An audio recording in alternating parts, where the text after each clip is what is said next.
Okay, so this is Dr. Ben again with another presentation. For those of you that don't know me, I'm Dr. Ben Davis, nuclear physicist turned software developer turned controls engineer turned college professor. And so I do these cons mostly for fun. I don't have any books to sell or anything like that. Actually, I got into the con thing before I became a teacher again. So the whole doing the presentations things was teaching was feeding my teaching bug. So that's kind of why I started doing this stuff years ago. This particular talk is, I don't know, it's not super old. It's one of my middle grade ones from about 3 or 4 years ago. It's entitled IGY, Where's My Flying Car, Dammit? So this is all about the predictions that were made in the 50s, mid 50s, about what the future was going to be like and sort of the optimistic point of view that they had back then. And originally I based it on the song IGY, which is the Donald Fagen song. I think it's actually Steely Dan. And IGY is the title of the IGY of the title refers to the International Geophysical Year, an event that ran from July 1957 to December 1958. The IGY was an international scientific project promoting collaboration among the world's scientists. In 1982, Steely Dan released the song named IGY, written by Donald Fagen. Fagen's lyrics reference from the point of view of that time an optimistic vision of the future concepts such as solar-powered cities, a transatlantic tunnel, permanent space stations, and Spandex Jackets. What a beautiful world this will be, but not quite the way we imagined. Why did they get it all so wrong? So this is as much sort of a discussion as to why it's hard to predict the future. Even now, if you tried to reach, they were trying to, in 1957, they were trying to make a prediction from, 20 years into the future. So they were trying to think out to like 1976. And yeah, they missed completely. Now imagine if we were to try to have a conference like that now and try to imagine what life would be like in 20 years. And we'd probably miss even worse than they did. When all was said and done. So first slide, obviously, is the lyrics of the song. For copyright reasons, I don't have an MP3 to play or anything like that, but I think it's okay to copy the lyrics off the internet and show them to you. And usually, I start to sing it and we end up in a sing-along when we're in a room with each other. But you know the song. What a beautiful world this will be. What a glorious time to be free. Okay, I'll stop now. So we're going to go through the lyrics and we're going to talk about all these predictions that were made just because I thought it would be fun when I wrote this, and so it is fun. It worked out pretty well. And we'll go have that fun now. And we're going to break these lyrics down piece by piece and we're going to talk about everything. So what's our first thing to happen? To talk about Undersea by rail. On that train, all graphite and glitter. Undersea by rail. 90 minutes from New York to Paris. Well, by 76, we'll be A-okay. And so, all right, what the frig happened? Well, one of the things that happened that they weren't real schooled upon back in 1957 was plate tectonics. It didn't occur to them that to build a tunnel underneath the ocean from New York to Paris was going to involve going across tectonic plates that actually move over time. That is not nearly as feasible of a deal as what they might have thought back 50 years ago. The distance from New York to Paris is 3,625 miles. How far have we gotten with this? You'd think that prediction is completely ridiculous. It is not completely ridiculous. The closest thing I could get to compare and talk about this was the tunnel, which was completed in October 1990. It goes under the English Channel, of course. It's 23.5 miles. It took 6 years and $15 billion in 2016 dollars to build. But it also brought in the development of some interesting technology.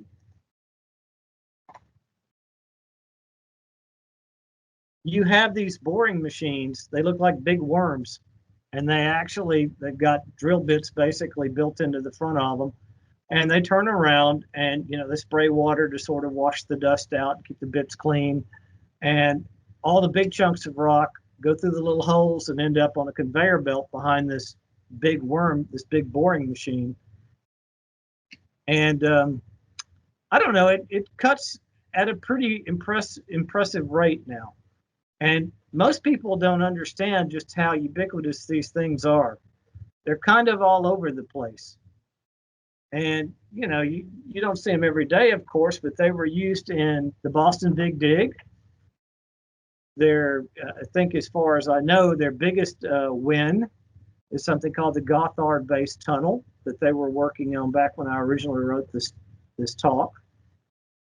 And they're actually boring a tunnel, I believe they're finished with it now, under the Alps.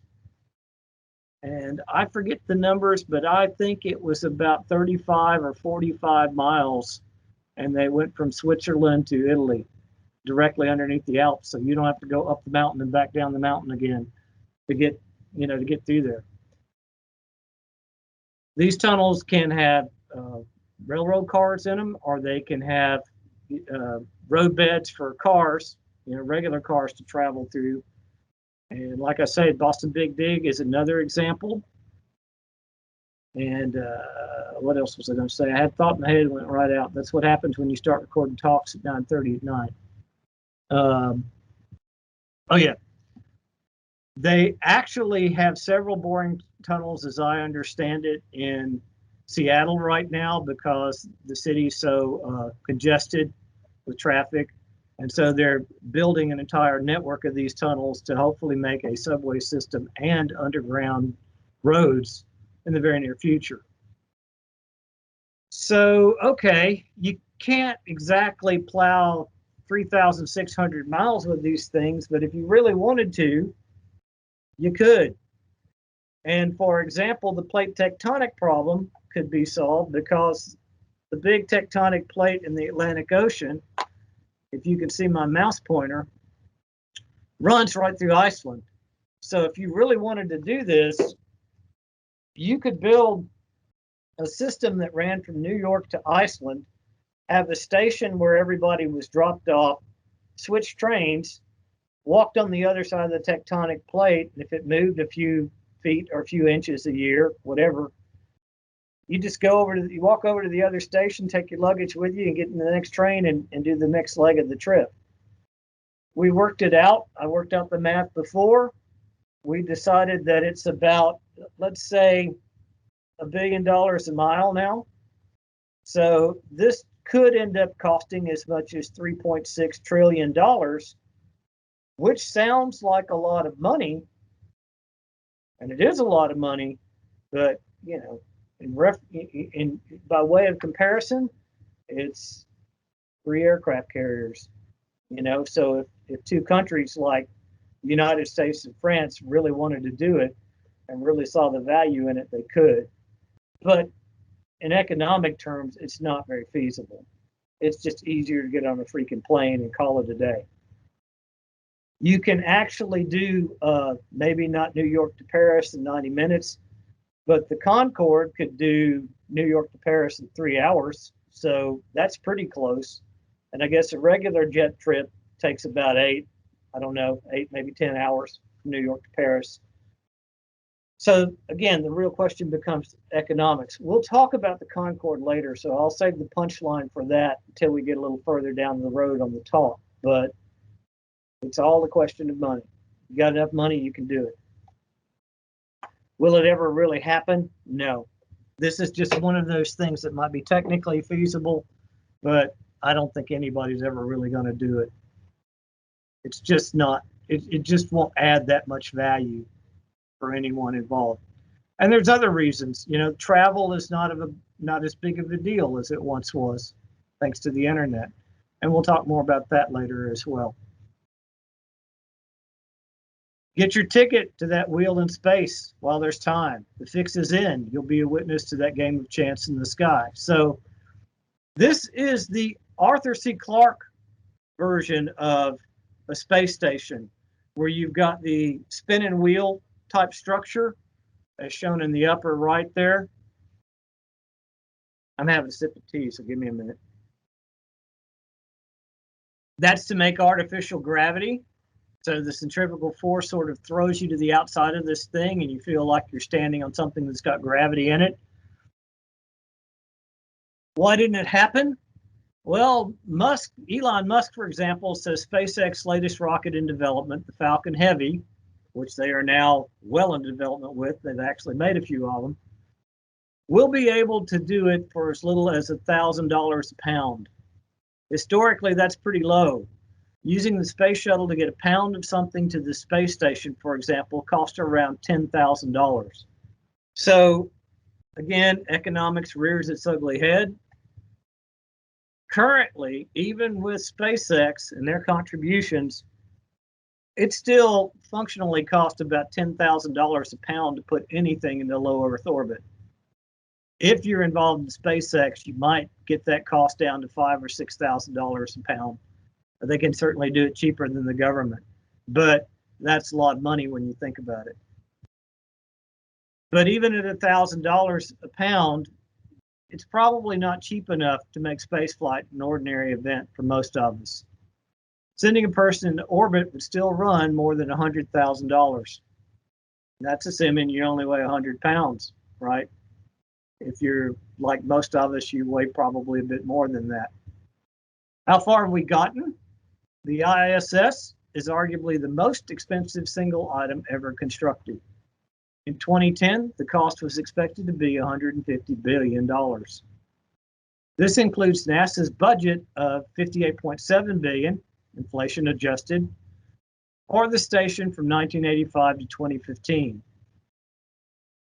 $72.4 billion in 2010 dollars. Russia's $12 billion, Europe's $5 billion, Japan's $5 billion, Canada's $2 billion, and the cost of 36 shuttle flights to build the station in the first place, estimated at $1.4 billion each. Our your $50.4 billion in total that we've already quoted. So what does that really mean in terms of day-to-day cost? Assuming 20,000 person days of use from 2000 to 2015 by 2 to 6 person crews, each person day would cost $7.5 million. Less than half the inflation adjusted $19.6 million per person day of Skylab. So it's considerably less when you consider moving, the evolution from Skylab to the International Space Station. It's a reduction of almost a factor of 4 there, but it's still a lot of money. When will it happen? My best estimate is going to be something like 100 years. And as I say, nature is a mother, so is economics.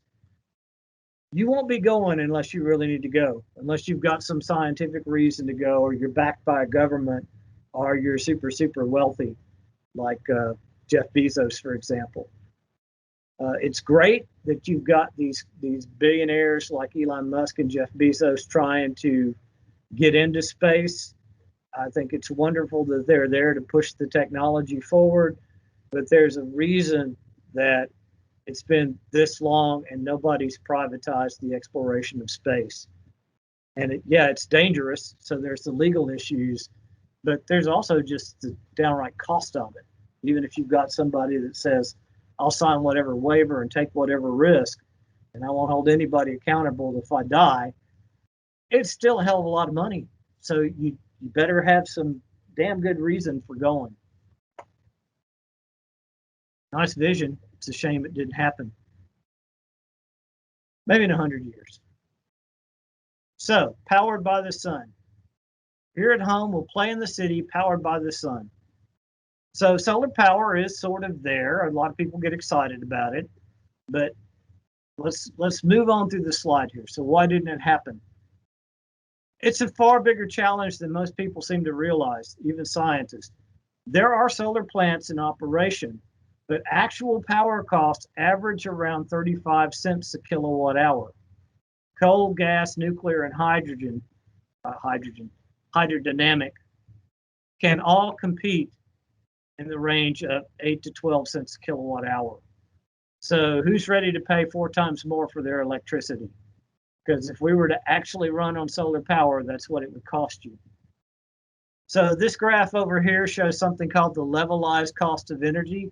When I first gave this talk, somebody asked, is this the upfront cost? Is this the day-to-day cost? How does this work? The concept of the levelized cost of energy will take whatever plant you've got, ask what its lifetime is, ask how many kilowatts of power, or really how many gigajoules, terajoules of power it produces over time, and basically divide out its cost per unit time per amount of power that it produces. And so this levelized cost of energy is actually a very fair way of comparing it. And even under those circumstances, you're still looking at about 35 cents per kilowatt hour for solar. Solar cells do burn out. They only have a lifespan of about 30 years. So, they have to be replaced just like everything else. So we just move the graph over. We take another section here. And, I did this because when I first did this talk, I live in Greenville, South Carolina. And all my friends were getting phone calls about getting solar energy on their roofs. And so I did this sort of as a way of saying, this is what you're going to get into when you do this. So at the time of this writing, the installed cost of solar panels was between $7 to $9 per watt. A 5 kilowatt system would cost around $25,000 to $35,000. Many utility companies offer incentives, and some subsidize as much as 50% of the system cost. You also tend to get tax benefits, thanks to our government, for doing this kind of thing. So the only reason this thing works at all, in truth, is because of government subsidies. So in 2015, the average annual electricity consumption for a U.S. residential utility customer was 10,800 kilowatt hours. That would be, I'm pretty sure, per day. At 12 cents a kilowatt hour, the average cost of electricity is about $1,300 a year. Maintenance costs are on the order of $500 a year for a solar panel system if you get it, put on your house. At 0% APR, which is fair because of the government subsidies or whatever, or the utility subsidizing it, you probably can get a 0% loan to have this $30,000, thing put on your roof, the inverter, mounted to your side wall. So 0% APR and a $30,000 charge for installation.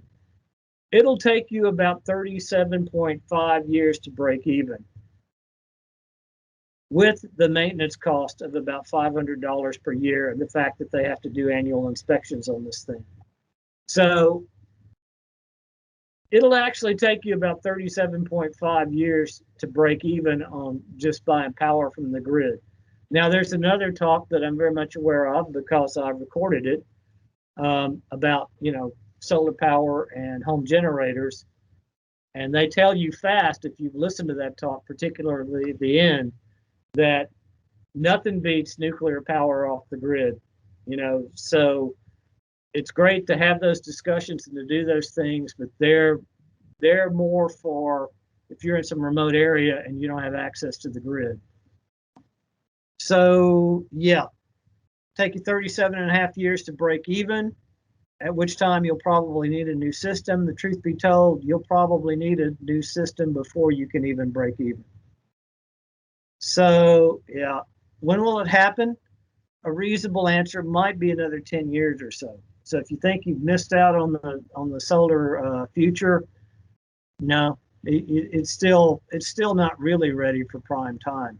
The only reason somebody thinks it's ready for prime time is because the government incentives involved in it. Weather control. Perfect weather for a streamlined world. There'll be spandex jackets, one for everyone. Yeah, that's a joke. So why didn't it happen? If weather control was actually a premise of the song, then it was ridiculous to begin with. How far have we gotten? Yeah, no, it's not happening. I don't think anybody's even seriously researching this. When will it happen? I could actually see this happening in parallel with efforts in terraforming on other planets. So if Elon Musk actually gets people to Mars in the next 6 years or so, I could see discussions about terraforming and what it would take to actually change the climate of a planet in, say, 15 years, and then some sort of maybe inroads with it in another 15 years beyond that. So 30 to 50 years. That's not really, I mean, I just put this slide in there for fun. The other thing I put in there for fun is the picture of the HARP facility over here on the left. That's a government facility in Alaska. They just sold it because, you know, they did whatever research they were doing on the ionosphere there. It's the source of a lot of conspiracy theories about the government trying to control the weather. Again, if you know anything about electrodynamics, you look at those things and you realize those are passive antennas and they will not be transmitting enough power into the upper atmosphere to be changing the weather. But it was a cool project, and I don't really think much came of it, you know, but they did do ionospheric studies there. The other picture on the right is just fun. These are hurricane tracks through the ocean, hurricanes and cyclones. I just put it in there for fun because I think it's cool to see it.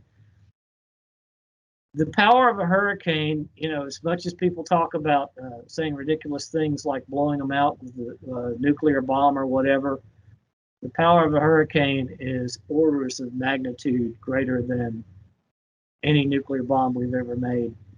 And you see that there's a lot of them every year. The other thing that's cool about this is you see all these tracks and you see where the equator of the Earth is. This is strictly a force called the Coriolis force that's due to the spinning of the Earth. It's not a true force. It's a spinning effect. In fact, the Earth rotates. And it's a lot of hot air rising over a warm ocean, causing basically a Venturi type effect where the hot air rises, the coolant rushes in underneath, and the Coriolis force causes that spinning cyclone that we know to be a hurricane. And there is nothing made by man that can come anywhere close to the types of energy we're talking about when that happens in the open ocean. Perfect weather for streamlined world. There'll be spandex jackets, one for everyone. So, okay, we can have this one. You can call this one a win if you want to. If you want a spandex jacket, this is one you can have. We made it. Hooray. Spandex is kind of already trite. I don't think people wear it a lot anymore, but there it is if you want it. You certainly have it. A just machine to make big decisions, programmed by fellows with compassion and vision. So why didn't this happen? Why isn't our society run by basically AI, artificial intelligence? There was a profound lack of understanding in what it takes to make AI. Neither the human brain nor computer science was well understood in 1957. Giving up control to AI is something people worry about today, so they also misread human nature. People are a lot more paranoid now, particularly with government and with scientific progress than they were back in the 50s. You know, back then people would have been thrilled to have a machine to give them a logical course of action, you know, for whatever problem they were having, you know, and assume that the scientists that made it, you know, were brilliant and had good intentions. And now, you know, we live in a world where you talk about AI and the first thing anybody mentions is Terminator. So everybody's paranoid that even if we have decent artificial intelligence, the first thing that it would do is try to replace us. Or maybe the other scenario is that it would be benevolent and it would treat us like pets and not let us do what we want, but sort of keep us safe, from ourselves, like, big overgrown parents. So there's a lot of pushback now for people to even use AI in that way. So how far have we gotten though? Actually, much further than most people would imagine. Here I used Watson as the example, and this is from their Jeopardy match where Watson played all of the old Jeopardy champions and basically won against all of them. And what has Watson been doing since it won Jeopardy? IBM announced a partnership with Cleveland Clinic in October 2012. The company has sent Watson to Cleveland Clinic Lerner College of Medicine at Case Western Reserve University, where it will increase its health expertise and assist medical professionals in treating patients.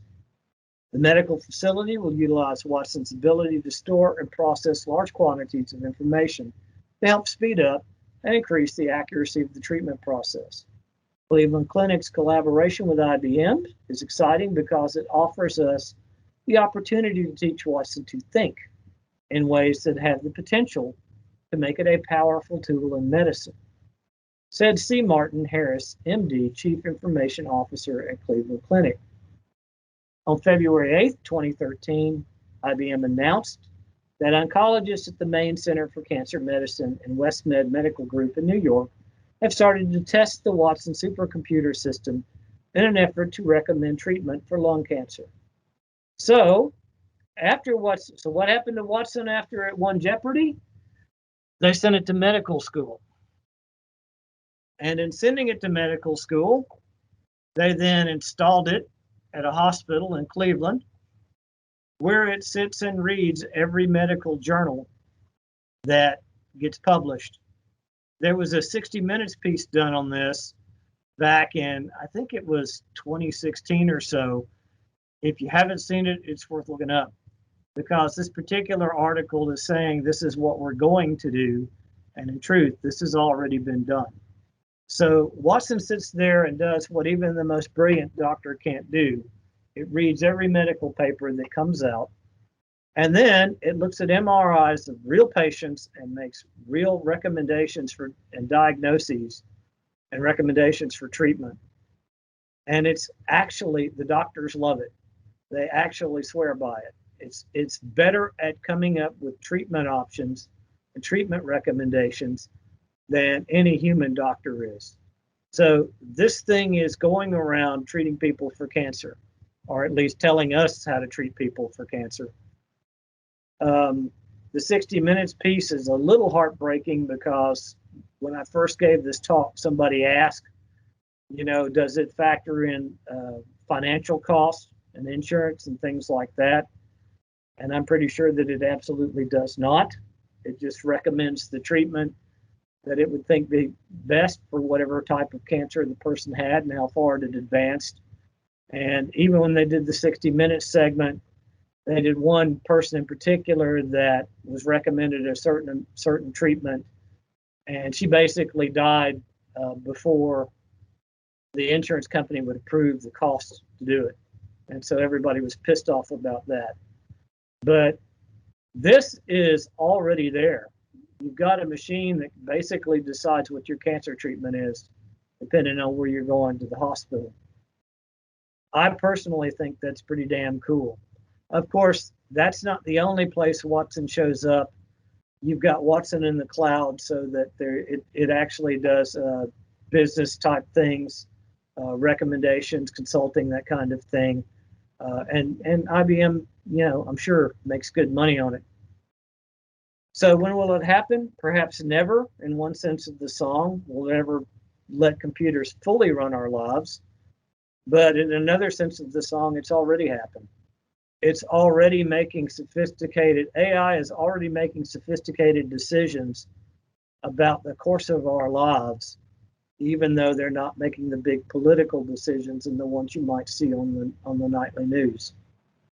And personally, I'm okay with that. And if it turns into Terminator and kills us all later, you got to remember that you're living longer because it saved you from cancer before it decided to kill you.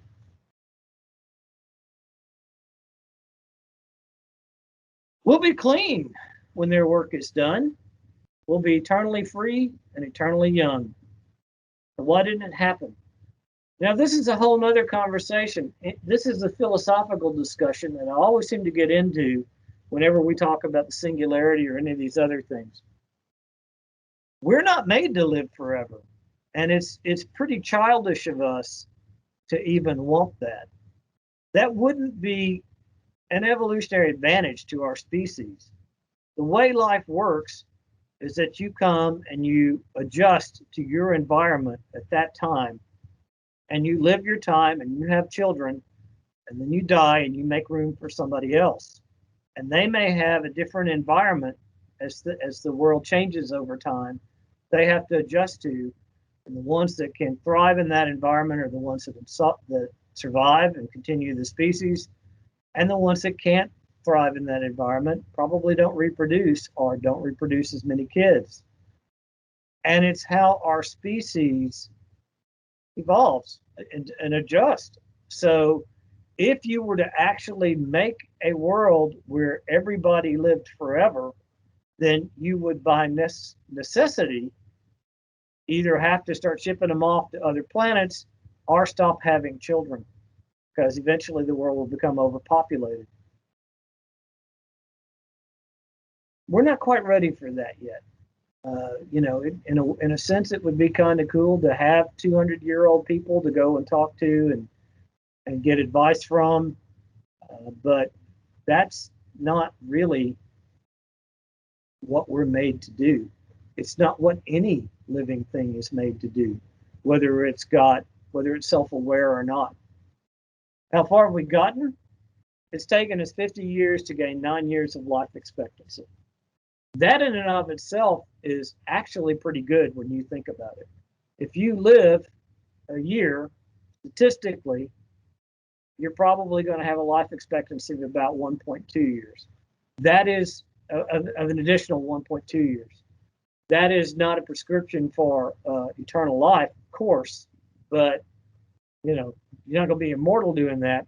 But the chances of you living longer than your parents and your grandparents are pretty damn good. When will the other happen? Pills to fix ailments and eternally young? Truly never. And I'm not sure you should ever really want that either. Rage at the dying of the light if you like, but that's nature and that's life. Now, a little more personal advice, just like the solar cells. New research published by PLOS Medicine has actually put a number on the benefits of physical exercise. You want to live longer? That's how you do it. Finding that 150 minutes of moderate exercise a week, think 5 days, 30-minute workouts like walking, cycling, or hiking, will earn you an extra 3.4 years. And even just 75 minutes a week, or 10 minutes a day, could extend your life by 1.8 years. If you want to talk about that in economic terms, 30-minute workout, 5 days a week is, that's 1/48th of your day, right? 1/50th by the time you throw in weekends and you're not working out on the weekends. So you invest a 50th of your time in exercising. Is that right? That's not right. 1/24th. No, that's right. You invest a 50th of your time in exercising and you get 4 or 5% increase in your lifespan. So you want a prescription to live forever or to live longer, it's the same one you've heard your whole life: diet and exercise. That'll do more for you than anything else will, probably. That's what you should count on first. So that's actually the end of the song. I realized that song doesn't actually have a lot of lyrics to it. And so when I realized that, I made the talk. It's like, well, what other things were they predicting back in the 50s from the movies, from the culture at the time, because otherwise the talk would be over in 35 minutes, right? So no more quoting lyrics to you, just talking about what other things people expected. Undersea living. So why didn't it happen? Why don't we have cities under the water? It's inherently dangerous, and it separates the people involved from the rest of society. There's two ways that you can live under the ocean. You can have a diving bell, which would be great for immersing yourself into the ocean environment, kelp farming, spearfishing, etc. But it means you couldn't easily return to the surface due to the pressure effects. Humans are social creatures. They don't like to be isolated like that. If you have a diving bell and you're, say, 90 feet under the ocean, then you're living in 4 atmospheres of pressure. And the diving bell is open at the bottom. Think of a balloon that you filled up with oxygen. So you really are experiencing that 4 atmospheres of pressure. Now that's fine. Your body can adjust to that. You live in an ocean of air and you live under 1 atmosphere of pressure all the time.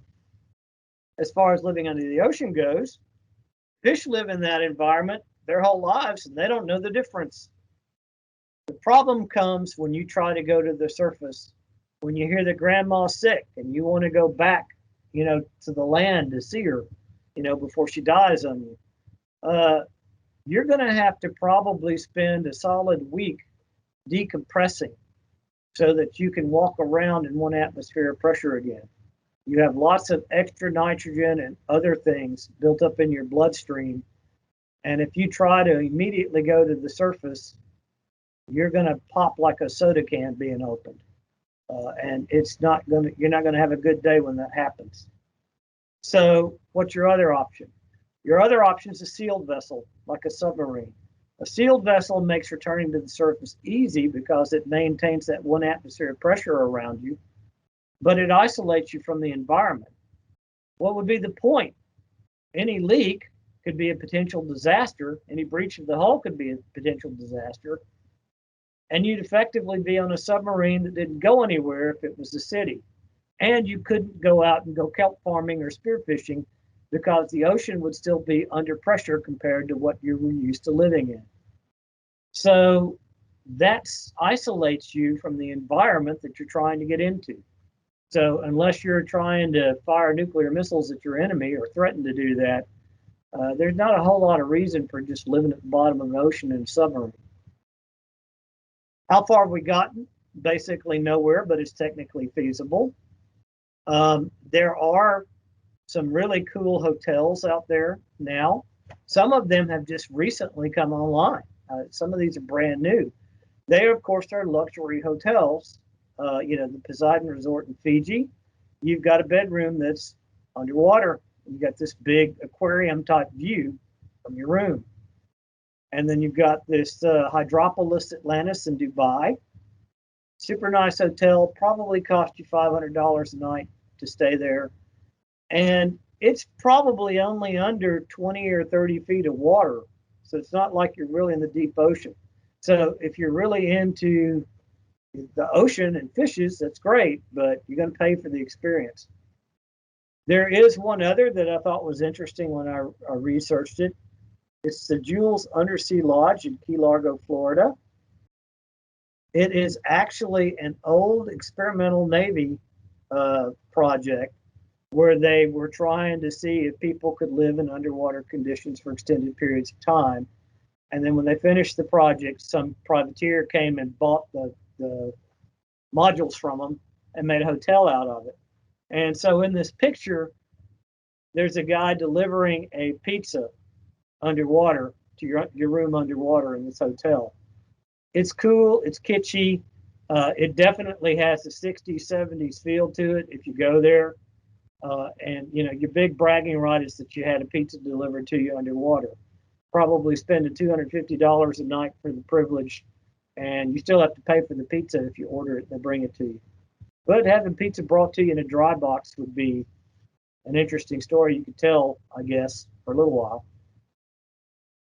When will it happen? It depends on population growth. If it becomes necessary, some people might move out into the ocean, just like some people might move out into space. The world, the UN is, and what is that? What do they call that? The world, I forget. Anyway, the World Council or whoever has made predictions that we'll probably top out at 10 billion in population. So this will probably never really be necessary. Population growth won't get so far out of hand that we'll ever have to live under the ocean, unless you're just into that and you're willing to be isolated from the rest of society when you do it. Robots and AI. So why didn't it happen? Well, we don't have Robbie the robot or anything like the picture to, Lost in Space up there in the upper right. But I'm calling this one a win. You do have industrial robots that are very sophisticated. And of course, you have voice recognition. Everybody's got an Amazon Echo in their house now, unless they're paranoid about, being overheard by the government or something. Much further than the IGY guys ever dreamed. It's just different in its look and feel. So when will it happen? It's happening now. The most impressive thing is our robot friend Baxter there. He's the brainchild of an MIT, a guy at MIT, an engineer.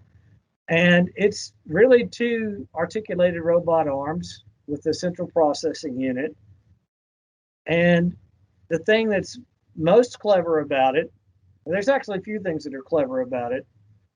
You wheel this thing in, you bolt it to the floor, and you grab its arms and you start moving it around and you say, pick up this piece, move it over to this welder, turn on this output so the welder turns on.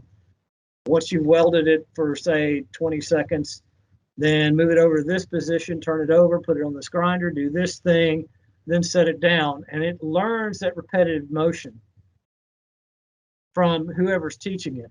So you got the guy on the assembly line that's been doing the same job for 30 years. You wheel in Baxter here, and he teaches the movements to Baxter in a day, and now he's replaced that guy.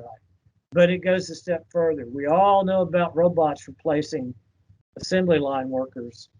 This robot replaces the programmers that used to have to write the lines of code to make that robot work and do its job. This robot learns on the fly. The other thing that's interesting about this robot, the old industrial robots, if you didn't put a safety cage around them, might swing around and knock somebody's head off if they got too close. This thing's got sensors in the arms, and if it feels any kind of resistance in any sort of direction that isn't supposed to be there, that it's not used to feeling, it will turn itself off. So it has a sensory perception that the old industrial robots don't. And of course, you see the little monitor they put on it with the eyes, which is there to give you a sense, if you walk by this robot, what it's looking at, what it's doing, and where its next movement is going. So it's actually very sophisticated. When they originally started putting these robots into production, they said they were going to cost at a price point of around $25,000. That's about half the price of a standard industrial robot. So if this project is moving along, it's just a matter of time before these things will be everywhere. And again, they won't just be replacing the workers on the line, they'll be replacing the programmers too that used to program these things, and the engineers that used to make all this stuff work. In other words, it's a job I used to have. Exponential growth in computing. This is actually from my singularity talk. This is basically just here to let you know that Moore's law is still alive and well. It might be topping out. It looks like it might be flattening out now, but it's still pretty much doubling every 2 years or whatever in transistor density. So expect major changes in AI over the next 5 years, paving the way for sophisticated autonomous robots by 2020, let's say 2025 now, because we've effectively lost a year and a half to COVID. But it's still, marching forward. Progress is still real. Okay, so what about the flying cars? Why did it happen? Because people are stupid and they can't be trusted. And having a 2,000-pound object fall from the sky is not cool for the rest of us.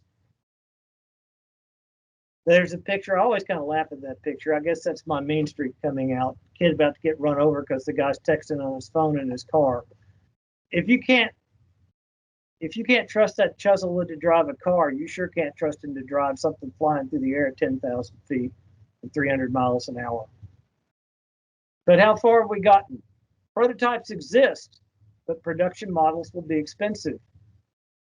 This Moeller International Sky Car, I remember seeing this guy on, I don't know, some show on the Science Channel, back when the Science Channel actually still showed things that were related to science.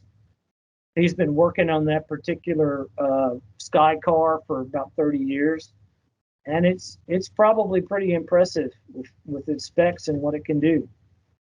There's also the Terrafugia, which I think, if I remember right, is an Italian version. These things probably start at $500,000 or so. So it's feasible. It can be done. It requires a lot of training, and you get the government involved, like in the United States, it'd be the FAA, trying to make sure that you were properly trained to fly something like this. And the price point, not only for the vehicle, but for the training involved, is going to be out of reach for most of us. And you can thank the government for making sure that it'll stay out of reach for most of us. As with undersea living, the tech is in place. It's a question of social necessity and feasibility. And the next thing I'm going to tell you is that you probably won't care that you don't have a flying car. It's far more likely we'll get something completely different. So again, this slideshow is actually a few years old now, but Ford announced 5 years ago that it was going to have a self-driving car in 2021. And this particular one is probably going to be, have a pretty good price point too. It's probably going to be affordable by the average person. So I haven't heard anything new on this, any updates on it lately. But again, we lost about 1.5 years to COVID, but it will probably be out in a couple of years. And so maybe you don't care that you have a flying car to take you to work. Maybe you don't mind that you're still stuck in traffic, particularly if you get to sit in the back seat and read the paper while the car drives you to work. And last time I said that, somebody laughed and said, "Paper, what's that?" Okay, fine. Read your tablet on the way to work. Because the other thing this thing is going to bring about is improved Wi-Fi networks all over town, so that its electronics work and its awareness of other cars around it and that kind of thing. So you don't get the flying car, but you get something that's kind of just as good. You get something that you get to relax in as if you're in the comfort of your own living room. And if it takes you 2.5 hours to get to work because of your commute, you're probably going to be more okay with it than you used to be when you had to manually drive your car. The personal jetpack was one that everybody got excited about. Why didn't it happen? They were never anything more than an oddity, but Buck Rogers is cool after all. How far have we gotten? Nowhere since the 60s, but there are alternatives, as you see in the pictures. The jetpack that you see on the left is really neat, but one of the things that you have, and they still use them, you'll still occasionally see them. Somebody will fly one in and land on the football field, you know, before the big game or whatever, to excite the crowd, that kind of thing. But this uses chemical fuels. As I recall, I think it actually uses hydrogen peroxide. One of those fuels, as soon as you mix them with oxygen, it ignites. And it's actually pretty reliable, but it's only got about 30 seconds of fuel in it, maybe a minute in a stretch. So the people that fly these things in the football games are trained to take off with them very quickly, fly across over the stadium, whatever they got to do, and land in the middle of the football field all in 30 seconds, you know, so that they still have a reserve in their jetpack. If you're up 300 feet in the air when this thing runs out of fuel, you're going to have a bad day. So again, you're not going to have the average Joe Schmo trying to fly this thing. And even if he did, What good would it be if you're only good for being up in the air for 30 seconds? It's not like you can actually do anything real with it. But there are alternatives. You've got the ducted prop guy, that can fly in that thing, which uses a standard internal combustion engine. And that's actually a pretty feasible thing. You've got the little water jet thing that everybody plays with now. They're actually starting to become pretty ubiquitous, at least, in the resort areas. So if you just wanted experiences and see what it's like, there are ways to do it. And of course, if you're into skydiving and you want to try the little jetpack that you can wear when you're jumping out of an airplane on your way down to the ground, that's an option. But those squirrel suits and all, this is beyond the squirrel suit. But when we looked it up before, those squirrel suits, the requirements, the training requirements on those is that you have to make something like 900 jumps before you're quote unquote qualified to use the squirrel suit. And if you think about that, I don't know exactly what skydiving costs, but let's say $100 a jump. You got to make 900 jumps before you're qualified to fly in a squirrel suit.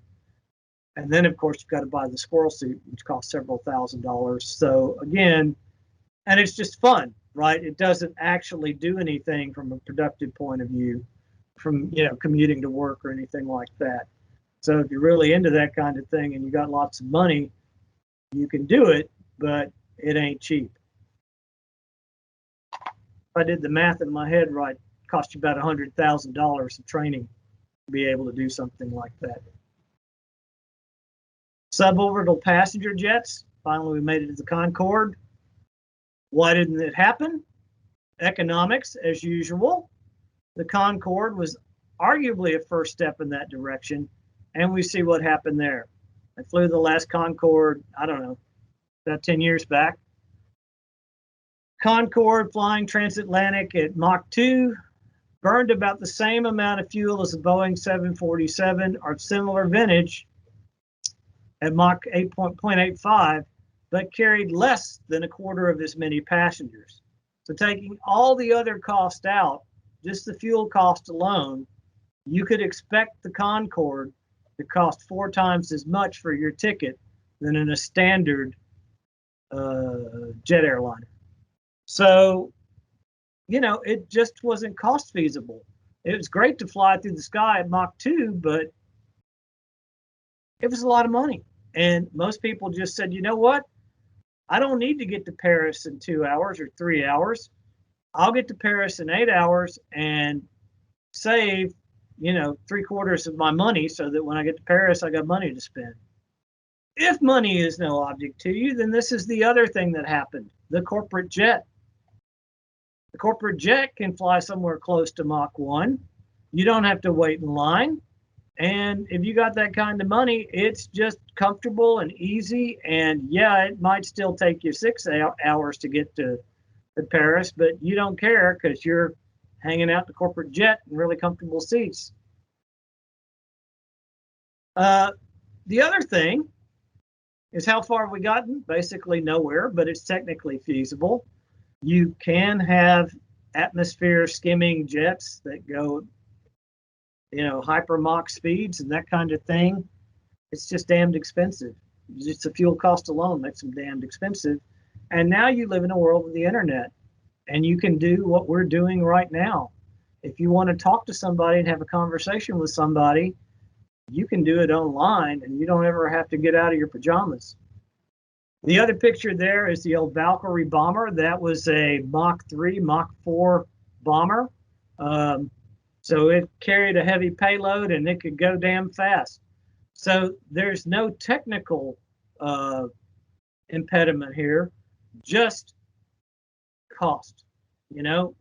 Sometimes you just don't want to spend that kind of money just to get from point A to point B, and you find other ways to do it. So again, when will it happen? Probably never, but the problem is feasibility and cost and nothing else. Cheap nuclear power. Biggest problem with nuclear power, Jim Bell always makes the joke about how when they first came out with nuclear power, we weren't even going to meter it. It was so cheap. nice idea, but thanks to all the safety regulations and that kind of thing, it's never going to be cheap. It's cheaper than solar power, as we discussed earlier, but it's never going to be like free energy. You can thank the bureaucrats for that too. Next big jump will be fusion power. It's about 30 years out. And whenever you ask an engineer when fusion power is going to be, it's going to be about 30 years out. That's the same answer you got if you'd asked an engineer in the 50s. So it's one of these technical hurdles that, keep getting harder and harder to get over. There's more and more wrinkles to it. Cybernetics, 5 or 10 years, this is going to make big inroads soon. And what no one ever saw coming.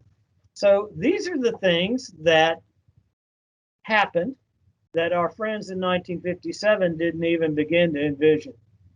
So now we're back to that original discussion that I alluded to, that predicting the future is just damn hard. Cool things are going to happen. They're just probably not going to be the cool things that you thought were going to happen. So you just got to keep breathing and see where the world goes. And with that, I believe we've made it to the end of the talk. Well, yeah, there's one more slide. Economics is a factor. This is essentially the same thing I just said. There might be some fundamental misunderstandings. Somebody suggested that I put in a slide about warp drive. I personally think that the speed of light really is the intergalactic speed limit. And warp drive is cool for science fiction, but it's probably not going to happen ever.